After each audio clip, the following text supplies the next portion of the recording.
am from Dublin actually, I'm a Northsider, so can you hear my cool voice at the back? Hands up the Northsiders. Woohoo! Nicely dotted around. I won't get into Northsider jokes because we don't have time. All right, so it's lovely to be here, and Amanda, thanks very much indeed. And by the way, hasn't she done great in the last few years? Yeah.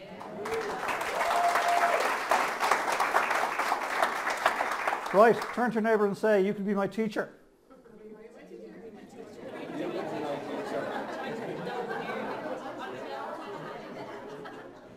Turn to your neighbour and mean it this time.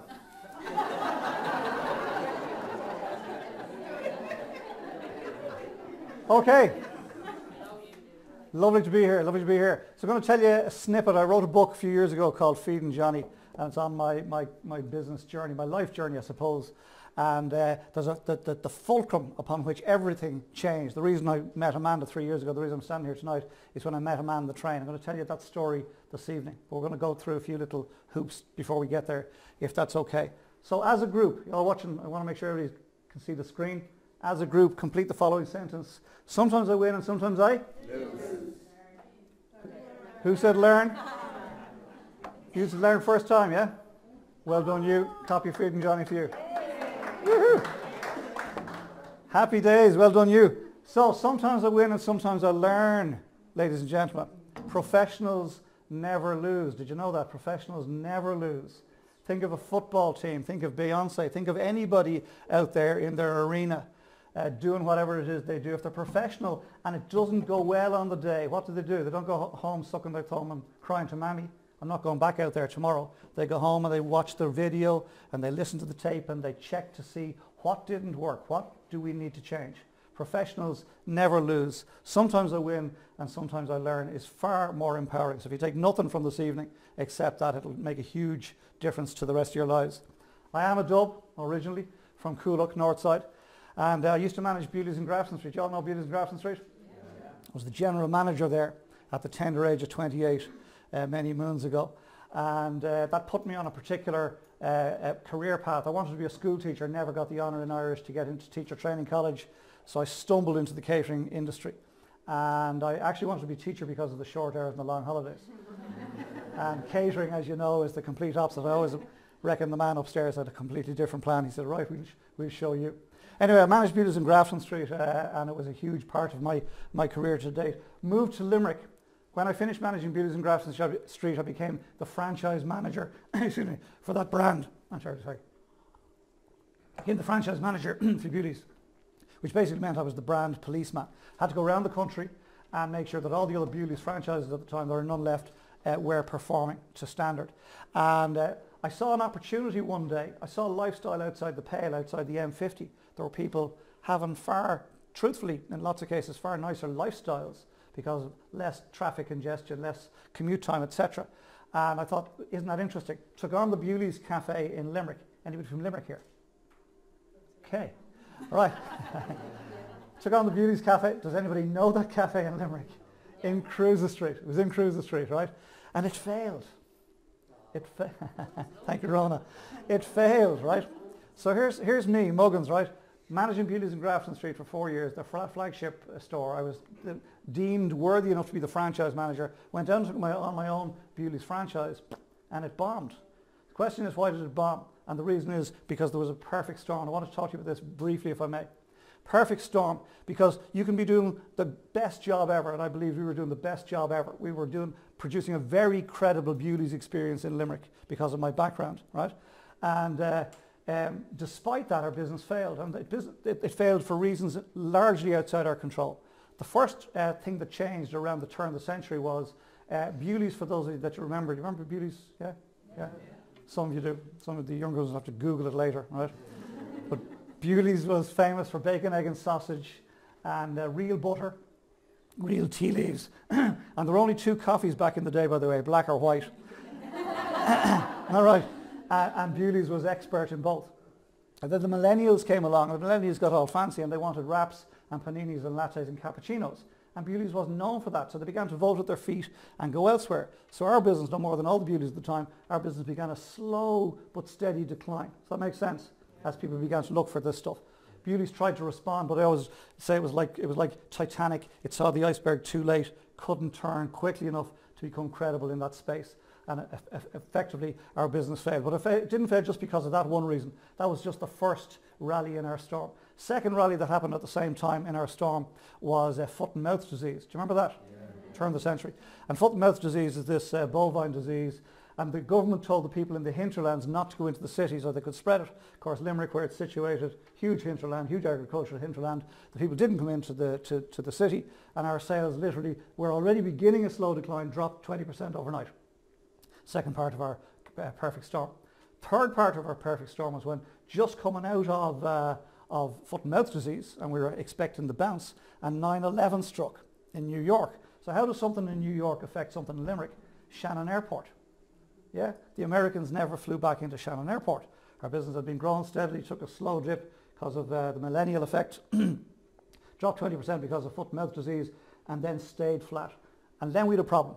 We're talking about 18 months of a period where we were underperforming. And the final nail in our coffin, the final thing that put us out of business was, as I referred to in my book, the fecking Celtic tiger, right? And the fecking Celtic tiger was this madness that gripped Ireland all those years ago. And it drove the paper value, not the real value, the paper value of rents through the roof. Do you remember that time, yeah? Absolutely crazy. And our rent for a coffee shop on Cruises Street, which is Ireland's third city in Limerick, our rent went up to €1,000 a day. A day. So every morning I woke up, right? Every morning I woke up, had to find €1,000 somewhere, right? Just for the privilege to go in and turn the key in the door and go in and buy the bacon and sausage that they didn't want anymore. That makes sense, yeah? Just to start trading, we needed to have €1,000 every single day. That's what put us out of our business, right? But remember we said sometimes we win and sometimes we learn. There were lessons. So, however, gave us vital experience and exposure. I wouldn't be standing here had I not left the relative safety of the paycheck, the fur-lined mousetrap as it's called, and stepped into being in business for myself. That gave us vital experience and exposure, forced us to look for opportunity, created a brand called Cruises Coffee Company, where did the name come from Cruises Street in Limerick. We're not very bright, but we're observant. And we learned how to bounce back, right? And the most important lesson we learned was that failure is not the end of the world. Failure is not the end of the world. Our business failed, we didn't fail. Our business failed, we didn't fail. It took us a long time to get our heads around that. Such an important lesson. Our business failed, we didn't fail. Is that okay, yeah? Roll on, Cruises Coffee Company. I decided I'm going to export this wonderful Limerick brand from Cruises Street in Limerick to Dublin. Set up do you know the kiosks on the Liffey Boardwalk? Yeah. You know what they are, yeah? That one there, you can just about see it. That's the Halfpenny Bridge, just in the background. You know those little coffee kiosks, I'm certain most of you do. Took the Cruises Coffee Company brand and brought it here to Dublin. And that's how I met the man on the train. This is where the story changes for the better, because that business also didn't work, right? Professional failure here, right? But I met the man on the train. So I took the Cruises Coffee Company brand.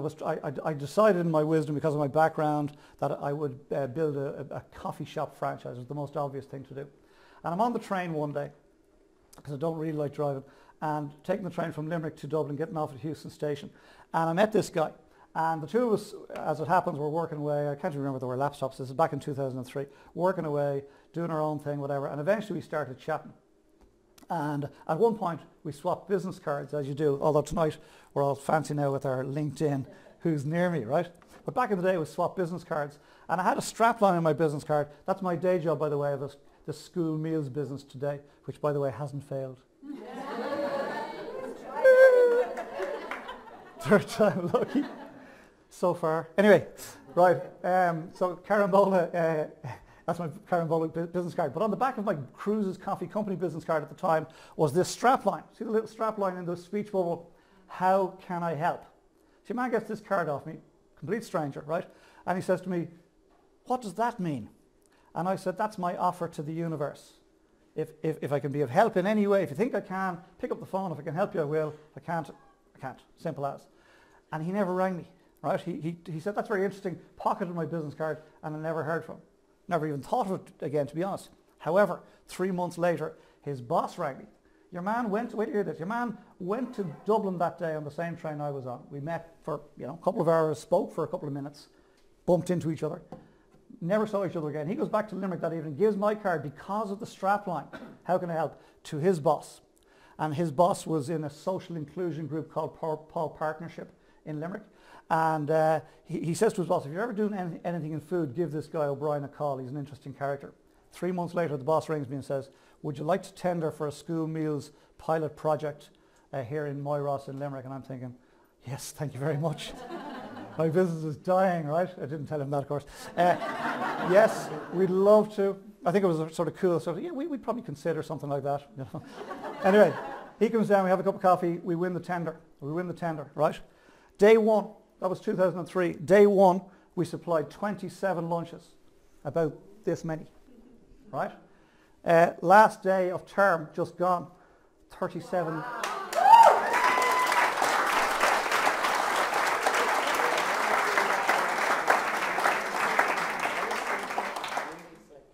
So, was that a good meeting? Was that a good meeting? You can chalk it down. One of my favourite Limerickisms, you can chalk it down. That was a great meeting, right? And the great news is there's one for everybody in the audience. No, don't be laughing. Don't be laughing. This is true. This is absolutely serious. This is the type of stuff we've been talking about, right? We gotta start telling ourselves what's true, and this stuff is true. There is a man on the train moment out there in the universe with your name on it. At least one. Promise you that. Guarantee you that. 2 criteria must apply, or you're going to miss it. First one is you must be out there doing your thing. You must turn up. Preaching to the choir here this evening because you're all here. All right, yeah? The only people who can't benefit from this evening, from some interaction this evening, are the people who chose not to make it. Is that fair enough, yeah?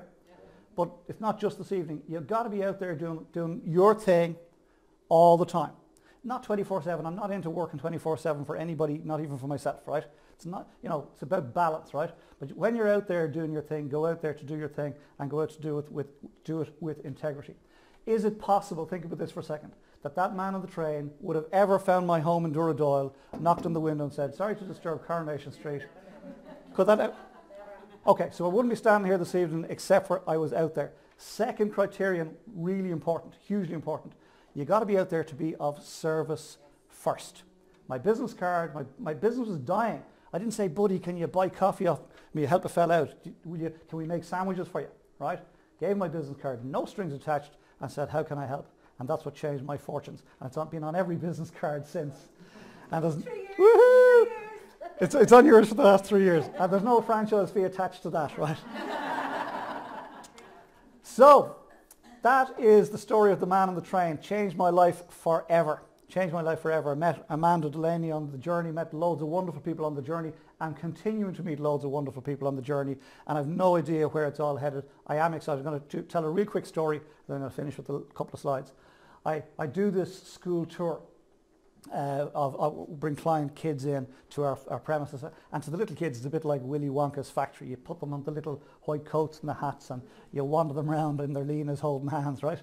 And when I go around and bring them into the kitchen and show them they're wearing white coats here and they're making this number of sandwiches, into the packing room they're wearing navy coats, and out to the yard and there's where the vans are, and with this number of vans.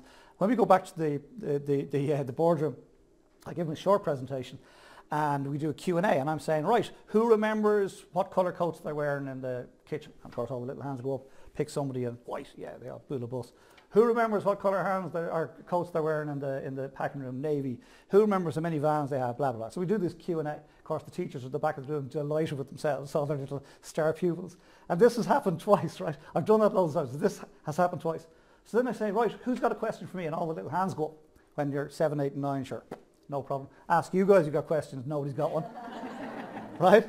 All these little hands shoot up, and I pick a lady, a little girl over here, right? And I says, and what's your question? How old are you? And twice, and the teachers at the back of the room are going, oh my. Right? Well, I'll tell you the answer I gave her because it's important. I said to her, how old are you? And she says, I'm 9. And I said, well, I heard this thing, which I think is really interesting about getting older, because we tend to think as we're getting older, we're getting less useful. Wrong, wrong. We're going up through the levels, yeah? And I'm level 56. Happy days, level 56. And I said to her, and you're only level 9, like. And a little kid over here, a little boy says, I'm level 10. And we started this thing. So the question is, what level are you today? Right? And get excited about what level you're at, because if you're like me, if you're going up through the levels, happy days. We're leading the charge here, lads. I'm looking forward to level 60, 70, 80, 90 and 100. And I've got 2 full careers that I'm planning beyond this, right? So watch this space. Anyway, how can I help? Free audiobook for those, this lady at the back. What's your name? Shout. Maisie. So that's for you. Is that okay? We'll sign that in a little while for eBay for later. If the rest of you would like a copy of the book for free, you can download the audio version. Yours truly telling the story. ColumnO'RyanMotivation.com/freebie if you'd like it, with my compliments. And then I do a Coffee with Colin blog. I know there's some Coffee with Columners in the room. Amanda's been very kind. And it goes out every Sunday to various groups, totaling about 95,000. They don't all watch or listen or look. I write a piece every Sunday about something. Vicky was asking me what I write about. No idea. Till I get to it. Write a piece, record the video and put the podcast out. Last Sunday's one was about the lessons we learned from Dolly Parton. And you should check it out. Tell you, absolutely blew my mind what I learned about Dolly Parton. Put it out there in a 5-minute piece. And I think that's it. Thank you, Amanda.